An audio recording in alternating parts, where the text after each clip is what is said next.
அனைவருக்கும் அன்பு வணக்கம். நான் உங்கள் Karthik. Welcome to mind soldier YouTube channel. நம்ம யூடியூப் சேனல்ல மனதை பயன்படுத்தி நம்முடைய இலக்குகளை துல்லியமாகவும் விரைவாகவும் எப்படி அடைவதுன்னு பார்த்துட்டு இருக்கோம். அந்த வகையில இன்னைக்கு நம்ம பார்க்க போறது 3 நாட்களில் நீங்கள் விரும்பும் நபர் உங்களையே சுற்றி சுற்றி வர சூப்பரான மிகவும் எளிமையான வழி. இதுல எந்த ஒரு மந்திரங்களோ பூஜைகளோ கிடையாதுங்க. அதனால எல்லா மதத்தினருமே இதை தாராளமாக பயன்படுத்தலாம். லா ஆஃப் அட்ராக்ஷன் இருக்கக்கூடிய மிகவும் எளிமையான பவர்ஃபுல்லான ஒரு டெக்னிக்கை இன்னைக்கு நம்ம பார்க்க போறோம். உங்க நிறைய பேருக்கு தெரிஞ்ச மெத்தட் தாங்க 369 டெக்னிக். இந்த 369 அப்படின்ற நம்பருக்கு அதீதமான சக்திகள் உண்டு. உலகின் தலை சிறந்த விஞ்ஞானிகளில் ஒருவரான நிக்கோலா டெஸ்லா அவர்கள் கூட இந்த 369 அப்படின்ற நம்பரை அடிக்கடி பயன்படுத்தி இருக்காரு. அவர் தங்கக்கூடிய ஹோட்டல் ரூம்ஸ்ல அந்த அறையின் எண்கள் கூட பார்த்தீங்கன்னா 369 கவுண்டிங்ல வரக்கூடிய நம்பராக பார்த்து தான் அவர் செலக்ட் பண்ணியிருக்காரு. மேலும் அவருடைய குறிப்புகள்ல இந்த 369 நம்பருடைய ரகசியத்தை நம்ம தெரிஞ்சுக்கிட்டோம்னா இந்த பிரபஞ்சத்தின் ரகசியத்தையே நம்மால புரிஞ்சுக்க முடியும்னு சொல்லியிருக்காரு.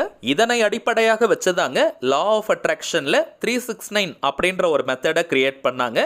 நம்ம சேனல்ல கூட இந்த 369 மெத்தடை நிறைய முறை நம்ம பயன்படுத்தி இருக்கோம். இன்னைக்கு நம்ம பார்க்க போகும் இந்த மெத்தடை யாரெல்லாம் பயன்படுத்தலாம்னு பார்த்தோம்னா கணவன் மனைவி மற்றும் காதலர்கள் இந்த 2 கேட்டகரியில இருக்கிறவங்க மட்டும் தாங்க இந்த மெத்தடை நீங்க யூஸ் பண்ணணும். பிரிந்து வாழும் கணவன் மனைவி மற்றும் பிரேக்கப் லெவல்ல இருக்கிறவங்களும் நீங்க பயன்படுத்தலாம். அதே போல ஒன் சைடு லெவல்ல இருக்கிறவங்களும் இந்த மெத்தடை நீங்க யூஸ் பண்ணலாம். முக்கியமான விஷயம், யாருனே தெரியாத அறிமுகம் இல்லாத நபர்களுக்கு இந்த மெத்தடை நீங்க யூஸ் பண்ண முடியாதுங்க. குறிப்பாக ஒன் சைடு லெவல்ல இருக்கிறவங்களுக்காக நான் சொல்றேங்க.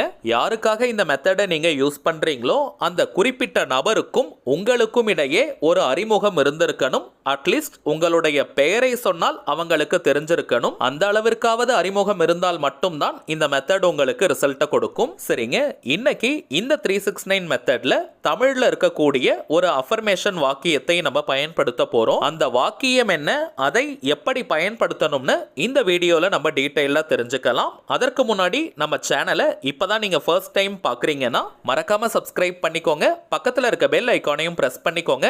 அப்பதான் அப்லோட் பண்ற எல்லா பயனுள்ள தகவல்களும் உடனடியாக உங்களுக்கு நோட்டிபிகேஷன்ல வரும். முதல் விஷயம், இந்த அஃபர்மேஷன்ஸ்னா என்னன்னு பார்த்தோம்னா சுய பிரகடனம் அல்லது ஆழ்மன கட்டளைகள்னு அர்த்தம். பாசிட்டிவான வார்த்தைகள் நிறைந்த சிம்பிளான ஒரு வாக்கியத்தை நம்ம எடுத்துக்கணும். அதை ரிப்பீட்டடா சில முறைகள் எழுதினாலோ அல்லது சொல்லிக்கிட்டே இருந்தாலோ நம்முடைய ஆழ்மனதில் அந்த வாக்கியம் பதிய ஆரம்பிக்கும். அதற்கு பிறகு அந்த வாக்கியத்திற்கு உண்டான பலன்கள் நமக்கு கிடைக்கும். பொதுவாகவே எந்த ஒரு விஷயமோ அல்லது கருத்தோ நம்முடைய ஆழ்மனதில் பதிந்து விட்டால் அது நம் வாழ்க்கையின் நிஜங்களாக மாறும். அதை யார் நினைச்சாலுமே தடுத்து நிறுத்த முடியாது. அஃபர்மேஷன்ஸ் வாக்கியத்தை பொறுத்த வரைக்கும் எந்த லாங்குவேஜ்ல வேணாலும் நம்ம டிரான்ஸ்லேட் பண்ணி அதை யூஸ் பண்ணிக்கலாம். ஸ்விட்ச் வேர்ட்ஸ் மாதிரி குறிப்பிட்ட லாங்குவேஜ்ல தான் சொல்லணும்னு கிடையாதுங்க. எந்த மொழியில வேணாலும் நீங்க டிரான்ஸ்லேட் பண்ணி அந்த வாக்கியத்தை பயன்படுத்திக்கலாம். அஃபர்மேஷன் வாக்கியம்னாலே அது பாசிட்டிவான வார்த்தைகள் நிறைந்தது. அதனால அந்த வாக்கியங்களுக்கு சக்திகள் அதிகம். அதுவும் 369 மெத்தட்ல அந்த வாக்கியத்தை நம்ம பயன்படுத்தும் பொழுது அது இன்னமும் அதீதமான பலன்களை நமக்கு கொடுக்கும். அடுத்ததாக இந்த 369 மெத்தட்னா என்னன்னு பார்த்தோம்னா 3 நாட்களுக்கு இந்த மெத்தடை நம்ம தொடர்ந்து ஃபாலோ பண்ணணும். நடுவுல ஒரு நாள் கூட நம்ம பிரேக் எடுக்க கூடாதுங்க. ஒரு நாளைக்கு 3 வேளைகள் இந்த மெத்தடை நம்ம ஃபாலோ பண்ற மாதிரி இருக்கும். அது காலை மதியம் இரவுன்னு நீங்க யூஸ் பண்ணிக்கலாம், அல்லது காலை மதியம் சாயங்காலம்னு நீங்க பயன்படுத்திக்கலாம், அல்லது மதியம் சாயங்காலம் இரவுன்னு நீங்க பயன்படுத்திக்கலாம். எப்படி இருந்தாலுமே ஒரு நாளைக்கு 3 வேளைகள் இந்த மெத்தடை நம்ம யூஸ் பண்ணணும். குறைந்தபட்சம் 3 மணி நேரம் இடைவெளி இருக்கணும். அதாவது காலையில நீங்க இந்த மெத்தடை யூஸ் பண்றீங்கன்னா 3 மணி நேரத்திற்கு பிறகுதாங்க இந்த மெத்தடை திரும்பவும் நீங்க ஃபாலோ பண்ணணும். குறைந்தபட்சம் 3 மணி நேரம் இடைவெளியாவது இருக்கணும். இந்த 369 மெத்தட்ல ஸ்விட்ச் வேர்ட்ஸை நம்ம யூஸ் பண்ணலாம், ஏஞ்சல் நம்பர்ஸை நம்ம பயன்படுத்தலாம், அதே போல அஃபர்மேஷன் வாக்கியத்தையும் நம்ம யூஸ் பண்ணலாம். இன்னைக்கு பதிவுல அஃபர்மேஷன் வாக்கியத்தை நம்ம பயன்படுத்த போறோம். அடுத்ததாக இந்த 369 பார்த்தோம்னா முழுமையான ஒரு லா ஆஃப் அட்ராக்ஷன் மெத்தடா இருக்கிறதுனால எந்த விதமான கட்டுப்பாடுகளும் இதற்கு கிடையாதுங்க. அதாவது நீங்க குளிச்சுட்டு தான் இந்த மெத்தடை ஃபாலோ பண்ணணும்னு கிடையாது. அசைவம் நீங்க சாப்பிட்டு இருந்தாலும் இந்த மெத்தடை யூஸ் பண்ணலாம். பெண்களாக இருக்கிற பட்சத்துல தீட்டு நேரமாக இருந்தாலும் இந்த டெக்னிக்கை நீங்க யூஸ் பண்ணலாம். சோ எந்த விதமான கட்டுப்பாடுகளும் கிடையாது. நோட் பண்ண வேண்டிய முக்கியமான ஒரே விஷயம், 3 நாட்களுக்கு இந்த மெத்தடை கண்டினியூஸா நம்ம ஃபாலோ பண்ணணும். நடுவுல ஒரு நாள் நீங்க பிரேக் எடுத்துட்டா கூட திரும்பவும் ஃபர்ஸ்ட்ல இருந்தாங்க இந்த மெத்தட் மெத்தடை நீங்க ஸ்டார்ட் பண்ணணும். அதே போல யாருக்காக இந்த மெத்தடை நீங்க ஃபாலோ பண்றீங்களோ அந்த குறிப்பிட்ட நபருக்கு இப்படி ஒரு டெக்னிக் நீங்க யூஸ் பண்றது எப்பவுமே தெரியக்கூடாதுங்க. இந்த மெத்தடை யூஸ் பண்ற நேரத்துல அந்த குறிப்பிட்ட நபர்கிட்ட ஏதாவது மாற்றங்கள் தெரியுதா, சேஞ்சஸ் தெரியுதான்னு நீங்க மானிட்டர் பண்ணிக்கிட்டே இருக்க கூடாதுங்க. இந்த டெக்னிக்கை ஃபாலோ பண்றது மட்டும்தான் நம்முடைய வேலை, மற்றதை இந்த பிரபஞ்சம் பார்த்து கொள்ளும். சோ தைரியமா கேஷுவலா இந்த மெத்தடை நீங்க ஃபாலோ பண்ணுங்க, இன்ஸ்டன்ட்டா உங்களுக்கு ரிசல்ட் கிடைக்கும். அதே போல இந்த மெத்தட் யூஸ் பண்ற நேரத்துல மட்டும் அந்த குறிப்பிட்ட நபரை உணர்வு பூர்வமாக அன்பாக நீங்க நினைச்சுக்கோங்க.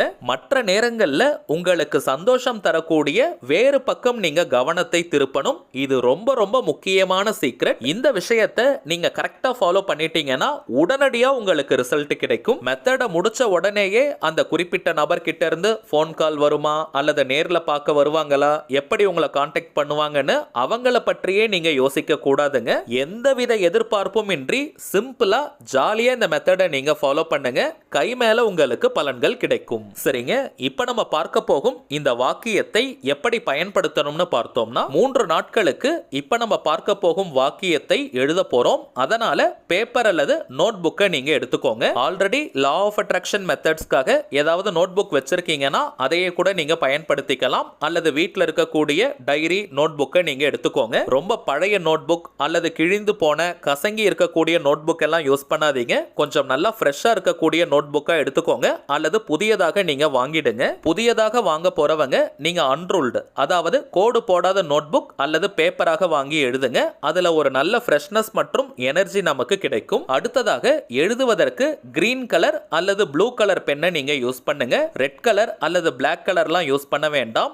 கிரீன் கலர் அல்லது ப்ளூ கலர்ல எழுதக்கூடிய பென், பென்சில், மார்க்கர், ஹைலைட்டர், ஸ்கெட்ச்னு எதை வேணா நீங்க யூஸ் பண்ணிக்கலாம். வீட்ல இருந்து, கோவில்ல இருந்து, ஒர்க் பண்ற இடம், பிசினஸ் பண்ற இடம்னு எங்கிருந்து வேணாலும் இந்த மெத்தடை நீங்க யூஸ் பண்ணலாம். இப்ப நம்ம பார்க்க போகும் வாக்கியத்தை ஒரு நாளைக்கு 3 வேளைகளாக நீங்க பிரிச்சுக்கணும். ஆல்ரெடி நம்ம பார்த்ததை போல காலை, மதியம், சாயங்காலம் அல்லது காலை, மதியம், இரவு அல்லது மதியம், சாயங்காலம், இரவுன்னு எப்படி வேணா நீங்க டிவைட் பண்ணிக்கலாம். ஆனால் ஆல்ரெடி நம்ம பார்த்ததை போல முதல் வேளைக்கும் இரண்டாவது வேளைக்கும் குறைந்தபட்சம் 3 மணி நேரம் இடைவெளி இருக்கணும். இப்ப நம்ம பார்க்க போகும் அந்த வாக்கியத்தை முதல் வேளை 3 முறை நீங்க எழுதணும். இரண்டாவது வேளை 6 முறை நீங்க எழுதணும். மூன்றாவது வேளை 9 முறை நீங்க எழுதணும். இதே போல 3 நாட்களும் நீங்க எழுதணும். உதாரணத்திற்கு நான் சொல்றேங்க, காலையில நீங்க எழுதுறீங்கன்னா 3 டைம்ஸ் எழுதுங்க.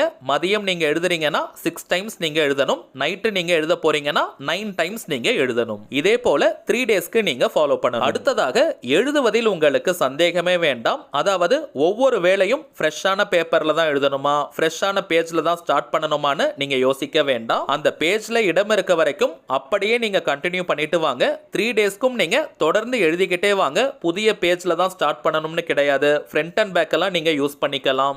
எழுதக்கூடிய எண்ணிக்கை தாங்க முக்கியம். அதை நீங்க எப்படி வேணாலும் எழுதலாம். எழுதும் பொழுது உங்களுடைய உணர்வு நிலை எப்படி இருக்கணும்னு பார்த்தீங்கன்னா, யாருக்காக இந்த மெத்தட் நீங்க ஃபாலோ பண்றீங்களோ அந்த குறிப்பிட்ட நபர் அட் பிரசன்ட் ரைட் நவ் உங்க கூட சந்தோஷமா இருக்கிறதா நீங்க ஃபீல் பண்ணுங்க. அந்த நபர் உங்ககிட்ட எப்படி நடந்துக்கிட்டாங்கன்னா உங்களுக்கு மகிழ்ச்சியை தருமோ அப்படி நடந்துக்கிறதா நீங்க ஃபீல் பண்ணிக்கிட்டே எழுதணும். இது இன்னொரு முக்கியமான சீக்ரெட். கவனத்தை வேற எங்கேயோ நம்ம வச்சுக்கிட்டு ஒரு மிஷன் மாதிரி எழுதணும்னா அதற்கான ரிசல்ட் நமக்கு கிடைக்காதுங்க. மெத்தட் ஃபாலோ பண்ற நேரத்துல அந்த நபர் மீது உண்மையான அன்பையும் பாசத்தையும் வெளிப்படுத்திக்கிட்டே நீங்க எழுதணும். சரி வாங்க, நாம் எழுத வேண்டிய அந்த வாக்கியம் என்னன்றதை பார்க்கலாம். இப்ப நம்ம டிஸ்பிளேல கூட தெரியுது பாருங்க. யாருக்காக இந்த மெத்தட் ஃபாலோ பண்றீங்களோ அவங்களுடைய நேம், பெயரை ஃபர்ஸ்ட் நீங்க எழுதிக்கோங்க. அதற்கு பக்கத்துல என் மீது உண்மையான ஆழமான காதலை வெளிப்படுத்துவதற்கு நன்றி அப்படி நீங்க எழுதணும். ஒரு உதாரணத்திற்கு நான் சொல்றேங்க, அவங்க பெயர்